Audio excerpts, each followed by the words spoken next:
If you hold a green card, there is a good chance your phone has been lighting up this week. Friends are sending warnings. Family members are calling with questions. Social media feeds are full of urgent alerts, claiming that all lawful permanent residents in the United States must report to immigration authorities by March 15th or face deportation. Those words, report, deadline, removal, are enough to stop anyone cold. And when they appear next to the words green card holders, the fear can feel immediate and personal. But here is what the official record actually shows. For the vast majority of green card holders living in the United States today, nothing has changed. There is no new law. There is no mass reporting requirement. And the March 15th date that has sent shockwaves through immigrant communities applies to a far narrower group of people than the headlines suggest. This is the full story. How this started. Immigration enforcement news rarely travels in a straight line. What typically happens is this: a federal agency issues a routine update, or a small number of individual notices go out to specific people. And somewhere in the chain of sharing and reposting, the context gets stripped away. By the time the story reaches your feed, it has been compressed into a headline designed to grab attention, not to inform. That is almost certainly what happened here. U.S. Citizenship and Immigration Services and Customs and Border Protection did send out notices to certain green card holders. Those notices included response deadlines. For some individuals, that deadline is March 15th. But those notices were not mass mailings sent to every lawful permanent resident in the country. They were targeted communications sent to a specific, limited group of people whose immigration records raised particular concerns. When outlets and social media accounts reported on this, without that context, the story became, all green card holders have a March 15th deadline. That is not accurate. And that inaccuracy has caused enormous unnecessary distress to people who are doing absolutely nothing wrong. What the law actually says. To understand why some people did receive these notices, it helps to understand what a green card actually represents under U.S. law. A green card, officially known as lawful permanent resident status, is not simply permission to enter and exit the United States freely. It is documentation that the holder intends to make the United States their permanent home. The word permanent is doing real legal work there. It means the United States is supposed to be the place you live, the place your life is centered, the place you return to. Because of that, U.S. immigration law includes provisions that allow authorities to question whether someone has effectively abandoned their permanent residence. This is not a new rule invented this year. It has existed for a long time, and it becomes relevant when immigration records show a pattern of extended absence from the country. As a general guideline, trips outside the United States that are shorter than 6 months are typically not a problem. They are treated as what they are: vacations, family visits, business travel, temporary stays abroad. Nothing about that triggers any kind of review. Trips that stretch past 6 months begin to raise questions, because at that point, immigration authorities may start to ask whether the person is still primarily living in the United States, or whether they have quietly relocated elsewhere. Trips approaching or exceeding a year, especially when they form a pattern over multiple years, almost always require some form of documentation or explanation to demonstrate that the green card holder still intends to return and still considers the U.S. home. The specific situation at hand. The notices that generated this week's headlines were sent to individuals whose travel records showed exactly these kinds of extended or repeated absences.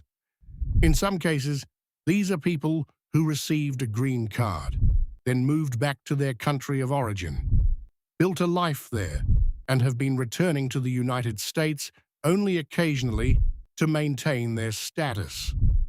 Under U.S. immigration law, that kind of pattern can be considered evidence of abandoned residency. Authorities are permitted to ask those individuals to explain their absences and to provide evidence that they still genuinely intend to live in the United States permanently. Those requests come in the form of official notices. The notices include a deadline to respond. For a subset of those individuals, the deadline given was March 15th. That is where the date comes from. It is a case-specific deadline, not a universal one. If you received one of those notices, it requires your immediate attention. You should read it carefully, gather documentation that demonstrates your ties to the United States, and strongly consider speaking with a qualified immigration attorney before responding. If you did not receive one of those notices, you are not part of this situation. Full stop. What normal travel looks like. One of the most important things to understand is that being a lawful permanent resident does not mean you are confined to the United States. You are allowed to travel. You are allowed to visit family abroad, attend weddings and funerals, take vacations, go on work assignments, and spend time in your home country.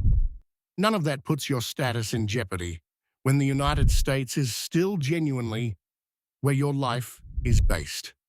The issue only arises when travel stops being travel and starts being relocation, when the pattern of absences begins to suggest that the person's real life, their job, their home, their family, their daily existence is actually somewhere else, and the US address is more of a formality than a reality.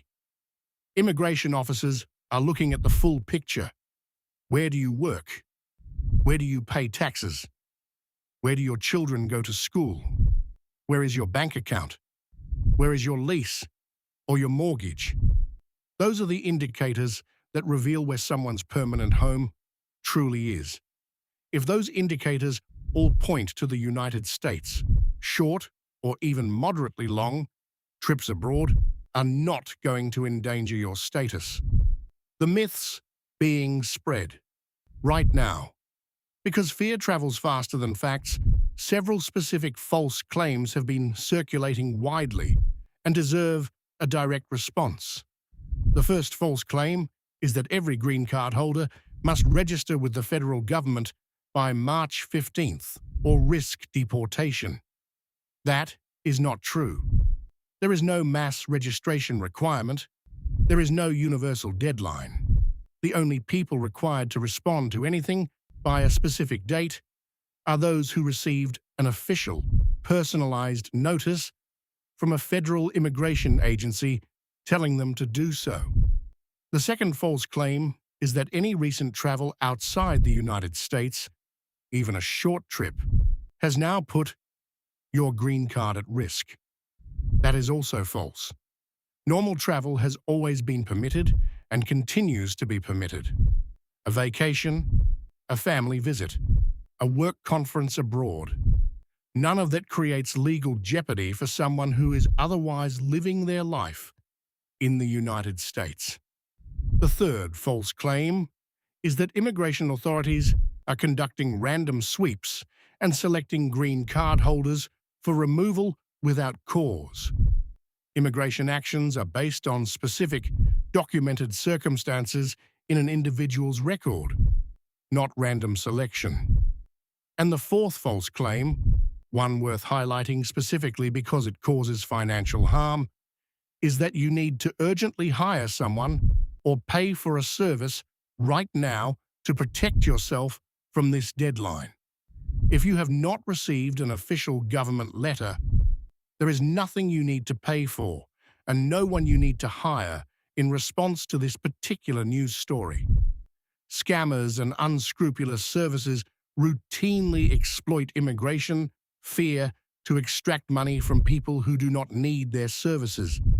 Be cautious of anyone urgently offering to protect you from a deadline that does not apply to you. Due process has not disappeared. Another fear driving anxiety this week is the idea that people could simply be removed without warning, without a hearing, without any chance to explain themselves. That is not how the system works. Even in cases where immigration authorities do have legitimate concerns about whether someone has abandoned their residency, the process does not skip over the individual. It begins with a formal notice. The person is given an opportunity to respond, to provide evidence, and to make their case. There are established timelines, opportunities to appeal, and access to legal representation. This matters because it means even people who are in the more complicated category, those who did receive a notice and do need to respond, are not facing an overnight decision with no recourse. They have time, they have rights, and they have the ability to present their situation. Life is complicated. People sometimes end up abroad longer than they planned. A parent gets seriously ill. A family emergency extends into months. A job situation changes unexpectedly. Immigration law recognizes that these things happen. What matters most in those situations is whether the person genuinely intended to return and can provide evidence of continued ties to the United States. Honesty, documentation, and a clear explanation go a long way. What the system is designed to address is not the person caught in difficult circumstances who handled things in good faith. It is the person who deliberately relocated to another country while strategically maintaining a green card without any real intention of returning to live in the United States. Citizens and applicants. This does not apply to you. Two additional groups deserve a direct word. If you are already a United States citizen, whether by birth or through naturalization, this story has no relevance to your status whatsoever.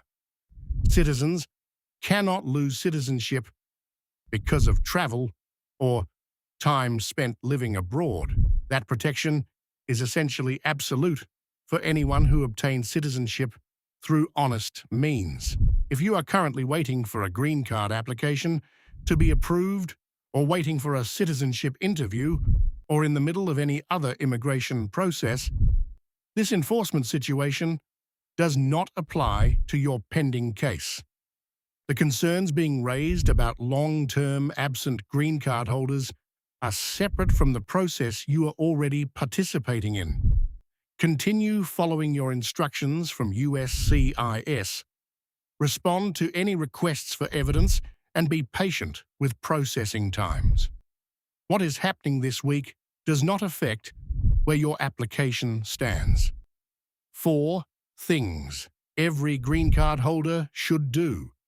Regardless of this week's news, there are 4 straightforward steps that protect your status over the long term. First, keep your green card current. Check your expiration date now, and if renewal is coming up in the next year, start the process early. Processing times can be unpredictable, and running out of time creates unnecessary complications. Second, plan ahead for extended travel. If you know you will need to be outside the United States for more than 6 months, for any reason, apply for a re-entry permit before you leave. It is a formal document that tells immigration authorities you intend to maintain your U.S. residency even during an extended absence. Third, keep records that prove your life is here. Hold on to your tax returns, utility bills, lease or mortgage documents, employment records, and anything else that establishes the United States as your primary residence.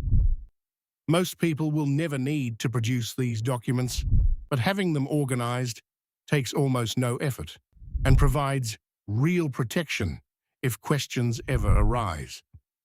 Fourth, never ignore official mail from immigration agencies.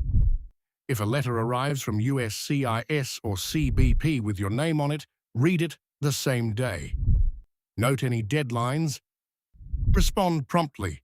And if the language is unclear or the situation feels complicated, consult a qualified immigration attorney. The bottom line. The March 15th deadline spreading across social media is real, but it applies only to a limited number of individuals who received direct, personalized government notices about concerns regarding their residency. If you are a green card holder, living your life in the United States, working, paying taxes, raising your family, going about your daily routine, and you have not received any official communication from a federal immigration agency, you are not affected by this story. You have no deadline. You do not need to report anywhere. You do not need to file anything new. No letter means no problem. Check official sources for information. Verify before you share. And if you have a specific legal concern about your own immigration status, speak with a licensed immigration attorney, not a social media post.